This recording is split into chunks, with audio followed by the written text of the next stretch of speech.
Je sentais que c'était le bon moment. Je sentais que j'avais, des choses à gérer au niveau de la communication, de l'image, de l'expression et j'ai bien aimé, en fait, ce que vous proposiez, parce que j'avais pu, assister à un de vos ateliers. Donc je vous avais déjà vues toutes les 2 en présentiel lors d'un événement. J'ai bien aimé aussi votre complicité, votre énergie. Donc moi, très contente de tout ce que ça a donné, de comment j'ai cheminé parce que en fait, je suis arrivée là avec, le sentiment inconscient, on va dire ça comme ça, que j'avais quelque chose à découvrir de fondamental, que j'avais vraiment envie de communiquer, chose que je ne faisais pas, sur les réseaux sociaux, sous d'autres formes. Mais je sentais que c'était le moment et qu'il fallait que je découvre quelque chose. Donc, je dirais que moi, c'était ça et aussi un projet de podcast, dont on a parlé à plusieurs reprises, qui me tient beaucoup à cœur pour le partage avec la communauté, Mmh. mais aussi, pour, partager au niveau de la voix parce que j'adore ça. Donc quand, Mmh. j'ai vu ta voix Impact, je me suis dit: «Ouh là là, il y a une belle petite synchronicité, il va peut-être falloir y aller dans ce sens-là, en fait». Ouais, génial. Merci déjà pour ça. Est-ce que tu vois, tu peux nous en dire plus sur ce qui te limitait dans tes partages, parce que tu nous as parlé un petit peu des réseaux sociaux, du podcast. Par rapport à ce que j'observais sur la toile des réseaux sociaux, de la communication, je cherchais à me frayer un chemin qui me parle, je dirais un chemin, authentique. Mais quand je dis authentique, ça reste aussi stratégique. Et en fait, j'avais une envie de communiquer, mais je ne savais pas comment. Je voulais pas me tromper. Parce que ça fait déjà donc 14 ans que j'ai mon activité, qui vit, par le bouche à oreille. J'ai jamais fait de publicité. Donc en fait, ce que je recherchais profondément, c'était, de me dire que ça me paraît naturel de communiquer, quand on fait des choses avec des messages, forts comme ceux que j'ai, dans la guidance et cetera. Mais je voulais faire ça bien pour pas, en fait, perdre tout ce que j'avais déjà bâti jusqu'ici dans ma relation avec ma communauté, ce côté très humain, ce côté très accessible, ce côté, très ouvert, je dirais ce côté, d'échange précieux. En fait, je voulais pas perdre ça. J'avais peur que ça devienne une usine. J'avais peur aussi que j'arrive pas à gérer, tout ce que ça peut engendrer et ce qui m'effrayait un petit peu, c'est ce côté, on ne sait pas qui il y a derrière exactement quand, ça fait pas partie de notre communauté, de nos abonnés. Moi, j'ai déjà donné des conférences, des ateliers et cetera, mais tout était nominatif. Donc c'était plus Mhm. facile aussi pour moi de gérer cette échelle-là, je pense. Ok, ok. Merci d'avoir partagé ça parce que je pense que ça résonnera chez beaucoup d'autres personnes. Tu vois, ne pas savoir qui est derrière la vidéo ou le partage, quel que soit le format, ne pas savoir qui est là. Ça peut effectivement susciter des peurs, des blocages et ça peut compromettre le passage à l'action. Donc, merci, merci de le partager. On l'a tous ressenti. Ok. Comment tu as vécu, tu vois, le processus d'accompagnement? Parce que donc tu as fait 3 séances avec moi en coaching et 3 séances avec Julie sur voilà la technique, la posture en prise de parole. Comment tu as vécu déjà le rythme des séances et cette façon de cadencer entre le coaching et la posture, la technique? Moi, je dirais plutôt de façon fluide. Moi, j'ai le format, c'est-à-dire alternatif, parce que ça me permettait en fait avec toi Marie, plutôt d'aller en profondeur sur d'éventuelles croyances, blocages, prise de conscience et puis avec toi Julie, on a eu pas mal de mises en situation aussi que j'ai beaucoup aimé. Comme je le disais, être dans l'expérience, c'est important pour moi. On a fait des jeux qui me semblaient, très intéressants et puis, comme votre énergie, elle est plutôt complémentaire, en fait, moi, j'ai eu le sentiment de bénéficier d'une double énergie, qui me permettait, moi, de naviguer, en fait, dans cette complémentarité que les 2 côtés, je les trouve très intéressants. En fait, j'avais besoin des 2. Ça, je l'ai bien compris. Je trouve que c'est très enrichissant. C'était la première fois que je faisais une expérience pour travailler avec, des coachs en duo et j'ai trouvé ça, vraiment sympa et en même temps, je me suis sentie plus encadrée par vos complémentarités. C'est-à-dire que moi, j'ai déjà eu des formes d'accompagnement où je suis allée un peu compléter à côté parce que la compétence de l'accompagnant ou l'accompagnante, il me manquait certains éléments et là, je sentais vraiment ce côté enveloppé, avec un panel de possibilités, selon les besoins que j'ai dans le moment. Et ce que j'ai beaucoup aimé aussi, c'est cette adaptation intuitive que vous avez aussi, qui moi me convient très bien puisque je suis très intuitive. Et en fait, dans cette articulation, je dirais que ce que ça a pu m'amener aussi, c'est une forme finalement de dynamique aussi. Parce que quand on change un petit peu de personne et qu'on alterne, il y a ce côté, OK, je me remets dans une, à la fois dans une continuité, mais aussi dans une autre condition. Donc, moi, ça m'a donné la pêche, en fait. Parce qu'au lieu d'être un petit Bien. peu sur, 6 séances ou au bout de la troisième, bon, je me laisse un peu plus porter, là, ça a créé une dynamique très intéressante de on alterne et donc moi, ça m'a challengée de ce côté-là aussi, en me disant, bah, c'est bien parce que ça vient chercher les différentes parties de moi-même. Donc Ouais, j'ai aimé waouh. ça, j'ai aimé vos propositions aussi des choses sur lesquelles réfléchir, les introspections. Pourquoi? Parce qu'en fait, j'ai fait ça très tranquillement entre nos séances, en fait, finalement. J'ai pas du tout ressenti une forme, d'oppression, d'agitation ou d'urgence parce qu'il y a assez d'espace, moi, je trouve, pour pouvoir prendre du recul, pour pouvoir prendre de la hauteur. Ensuite, on peut échanger ensemble de toute façon via WhatsApp ou autre, donc ça, c'est très souple parce que j'aime pas les choses trop enfermantes. Trop Ouais. protocolaire et c'est Mmh. avec vous, j'ai vraiment trouvé cette réponse de il y a un cadre qui est bien posé, je Mmh. me suis sentie avec des professionnels, mais en même temps, il y a une souplesse dans, l'adaptation, dans, l'avancée intuitive. Je sais aussi que vous êtes concertés entre les Mmh. séances pour, pouvoir m'apporter au maximum les choses et cetera et les comptes rendus écrits aussi m'ont beaucoup aidée, je les ai lus à plusieurs reprises. Mmh. Parce qu'en fait, j'avais tout le temps besoin d'ancrer, de voir un petit peu qu'est-ce qui a avancé, qu'est-ce qui, mérite un petit peu plus mon attention et puis là, juste avant, l'entrevue, bah, j'ai tout relu, Mmh. pour me donner cette sensation de: «Bah, alors comment ça s'est passé depuis le début et où est-ce que tu es arrivé maintenant?» et ça, je trouve ça génial, cette trame. Mmh. Ouais. Ça permet, je trouve, au cerveau puis à l'ensemble de mes différentes parties de moi-même d'englober tout ça, d'avoir une sensation pleine des choses. Mmh. Magnifique. Ouais, ah vraiment là, se Merci. remplit. Oui, c'est Merci Tu, à vous. tu nous remplis aussi. ouais. Ah ouais. Hmm. Tu vois, comment tu pourrais nommer la transformation que tu as vécue? Tu vois, si on devait dire, ben, il y a un avant, puis il y a un après, et je repars avec ça dans ma poche, tu vois, qu'est-ce que tu auras envie de me dire?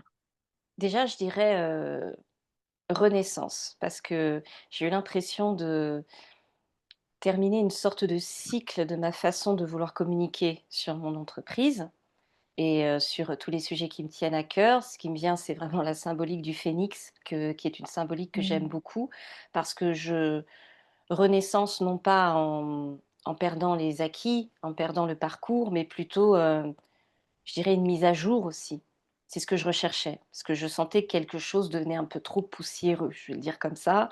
Je Hmm. m'installais un petit peu trop dans un confort où je sentais bien que moi-même ça m'enfermait trop et ça me limitait mon expansion, mais je dirais expansion d'expression, expansion de passage à l'action, expansion de créativité et cetera.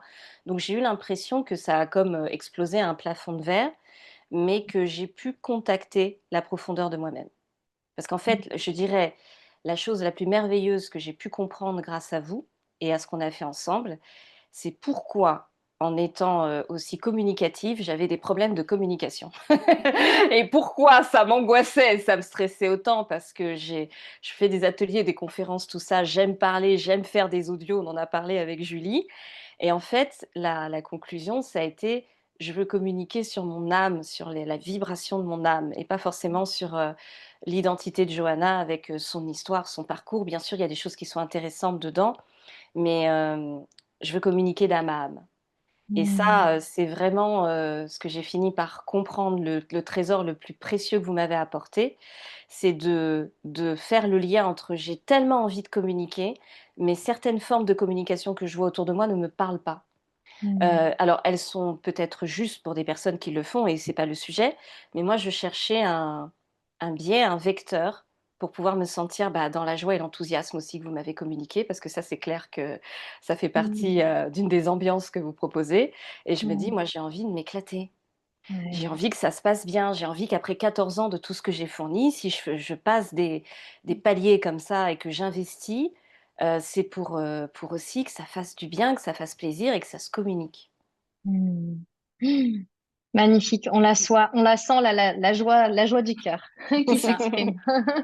C'est superbe.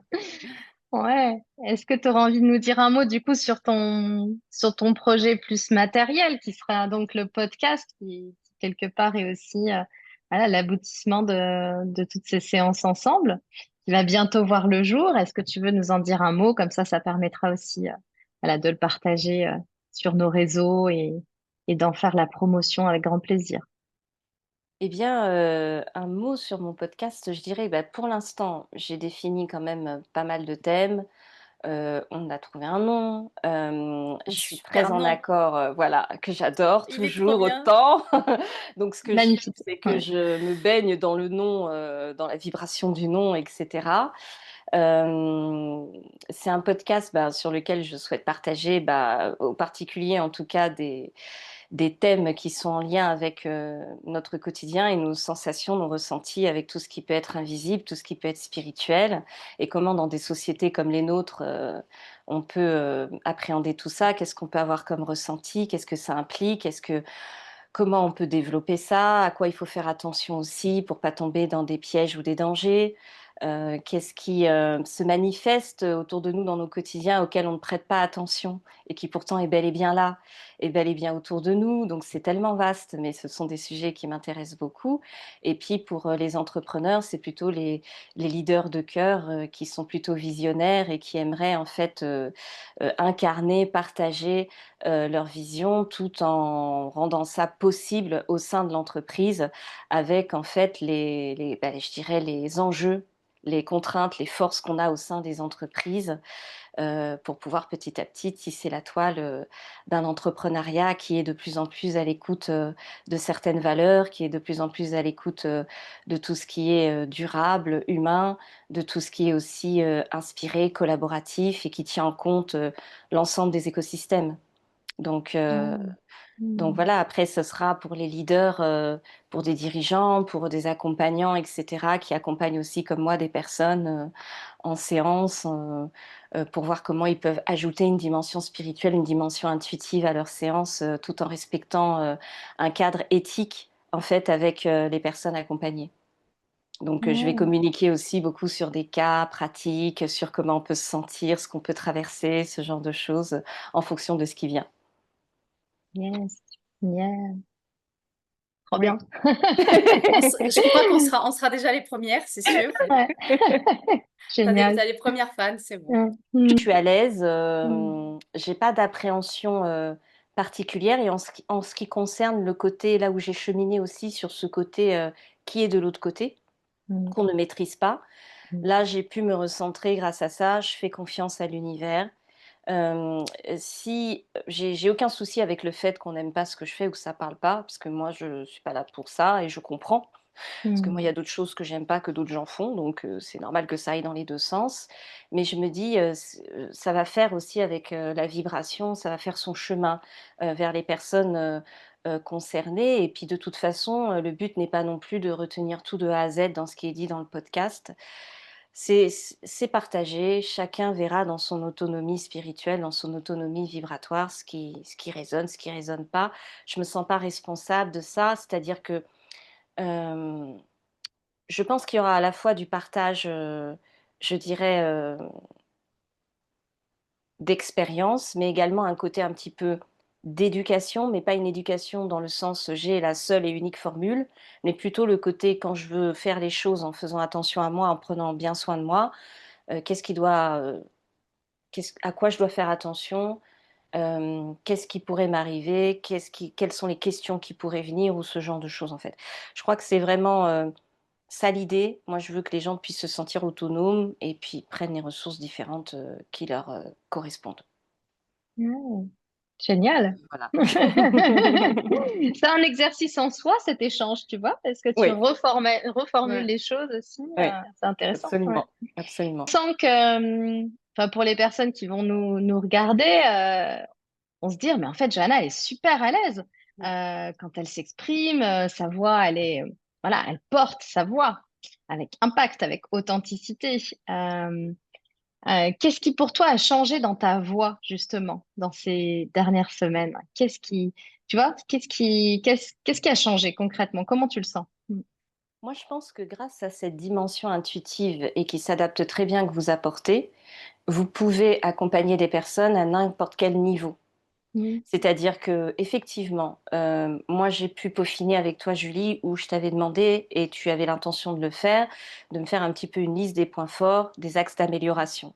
Moi je pense qu'en fait on est toujours en perpétuel mouvement et peu importe où on en est avec le côté à l'aise dans sa voix ou autre, Mm. on arrive à des carrefours. Mm. C'est-à-dire qu'à un moment donné, même si on est très à l'aise oralement, c'est pas parce qu'on est très à l'aise oralement qu'on arrive à trouver une unité suffisante pour arriver à transmettre tout ce qu'il y a à l'intérieur. Moi, Ouais. en fait, j'étais pas venue en me disant je vais apprendre à parler, articuler ou autre, Mm. parce qu'on m'avait Mm. déjà fait des retours à ce niveau-là, mais Mm. plutôt en me disant puisqu'on me fait des compliments sur ma voix, sur tout Mm. ce qu'elle partage, sur tout ce qu'on ressent dans ma voix, pourquoi ne pas m'en servir comme un outil que je vais perfectionner pour que l'impact soit encore plus profond, qu'il soit encore plus juste par rapport à ce que j'ai à l'intérieur de moi, en fait. Mm. Donc, et ça, vous avez su me l'apporter. Mm. Et je le vois dans votre approche, vous pouvez très bien prendre des personnes qui peuvent être timides pour parler, comme des personnes qui pourraient être très à l'aise, avoir fait des tas de conférences ou autres, mais qui sont à un carrefour, à un Mm. tournant, et qui Mm. sentent que quelque chose pourrait passer au niveau au-dessus. Ouais. Moi, Ok. je dirais plutôt ça, oui. Ouais. Génial. Merci. Et justement, plus par rapport au travail réalisé avec Julie, tu vois, au niveau aussi expression orale, expression de ton message, tu vois, comment tu sens que ça a bougé là-dessus? Le fait de Comme on faire en les exercices et tout ça. Ouais, Mm. comme on en parlait avec Julie, avant j'avais un petit côté un peu qui s'excusait de Mm. s'exprimer, qui s'excusait presque de prendre la parole. Ça, on en a parlé, Julie. Il y avait un côté où j'ai bien compris, parce que tu m'as fait m'exprimer à plusieurs reprises sous différentes façons. Et je sentais ce petit côté, oui, oui, je vais répondre, oui, oui, je vais parler, mais bon, mais bon, mais bon. Donc j'ai dû, avec toi, Marie, travailler tout ce qui générait aussi ça. Mm.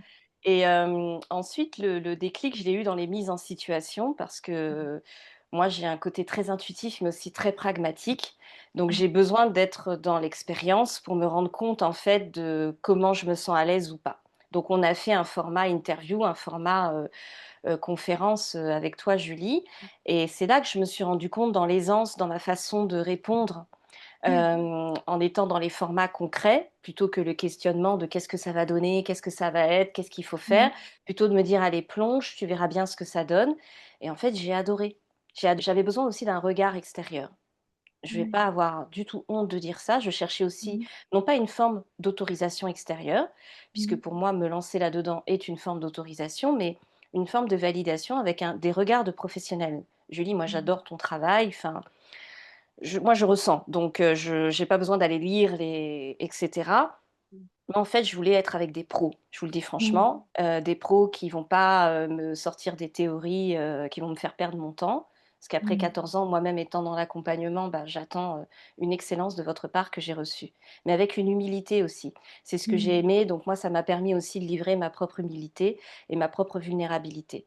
Parce que j'aime pas non plus les cadres d'excellence qui sont trop dans la performance et Mm. qui, n'acceptent pas ce mouvement, en fait, humain, qui amène justement notre humilité, notre vulnérabilité. Ouais. Mm. Magnifique. On pourrait t'écouter pendant des heures, hein, Ouais, mais donc. c'est ça. Johanna est captivante, envoûtante, c'est incroyable. C'est dire, Johanna, que j'ai passé un très bon moment à tes Merci. côtés, Mm. par ta joie, ce que tu amènes. Voilà, tu rentrais dans la pièce déjà je souriais. Je peux pas Mm. t'expliquer. Voilà, donc il y avait quelque Mm. chose d'assez léger. J'ai passé de très bons moments et surtout voilà, on a fait ensemble, toutes les trois, quelque part, Mm. puisqu'on a vraiment co-créé. Et je pense que c'est ça qui m'a le plus plu. C'est Mm. vraiment d'être cette unité, de se dire comment on peut au mieux, Johanna, t'accompagner, toi qui nous fais confiance, toi qui as une certaine expertise. Et donc, ça fait chaud au cœur aujourd'hui que tu nous fasses ces retours Mm. bah, qui sont juste magnifiques, quoi. Donc, Mm. Ouais. Merci pour ça. Merci Ouais. beaucoup, Julie. Merci.